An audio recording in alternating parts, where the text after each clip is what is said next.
week 4 of the fantasy football season, and here's a few tight ends I'd look to use as sleeper options this week. The first guy, Daniel Bellinger of the New York Giants. The Giants, we know their receiving and tight end position is in shambles this season here. I mentioned in the wide receiver video, Richie James Jr., he's going to get a lot of snaps with Kenny Golladay and Kadarius Toney not doing much and Toney banged up. And here at the tight end position, Daniel Bellinger, he saw a lot of playing time over the last 2 weeks. Week 2 versus the Carolina Panthers, 1 catch, 16 yards, a touchdown. And week 3 versus Dallas, 4 catches, 40 yards. So right here, this offense, it's going to be tough for this New York Giant team. The offensive line isn't that great, and they don't have a lot of weapons on the outside that could do things. But right here, Daniel Bellinger looked good versus the Dallas Cowboys on Monday Night Football. He's got a decent matchup this week here versus the Chicago Bears.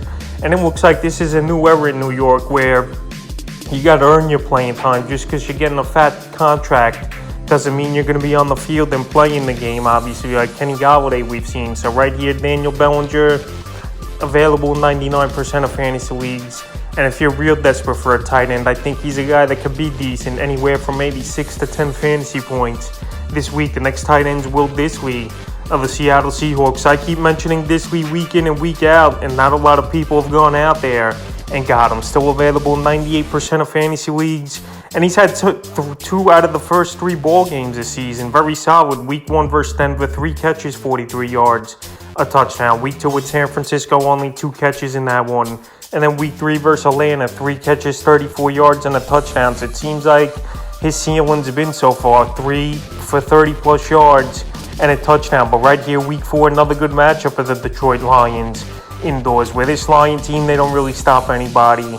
They've been in a few shootouts this season already as Detroit. And Geno Smith, he's had a good rapport with the tight ends, and especially Will Dissly in the red zone. So right here, if you're in a pinch for a tight end, out of all the 3 guys in this video, I think Will Dissly's got the best chance of being a sleeper option, a guy that could pay dividends and help your fantasy team this week. And the third and final tight end I have as a sleeper option this week's Cameron Brate of the Tampa Bay Buccaneers. So Cameron Brate, you thought he would step up more in this Tampa Bay offense, especially with all the injuries and stuff over the first few weeks of the season. With Chris Godwin out of the lineup, Mike Evans was suspended last week. Julio Jones, you don't know if he's going to play, but it's been Kyle Rudolph for the most part here for this Tampa Bay Buck team. Only 1 game he stepped up, which was last week. Cameron Brate, 5 catches, 52 yards here on 6 targets. So yeah, this week versus the Kansas City Chiefs, this ball game could be a shootout. Tampa Bay, this one's going to stay in Tampa Bay. We thought because of the hurricane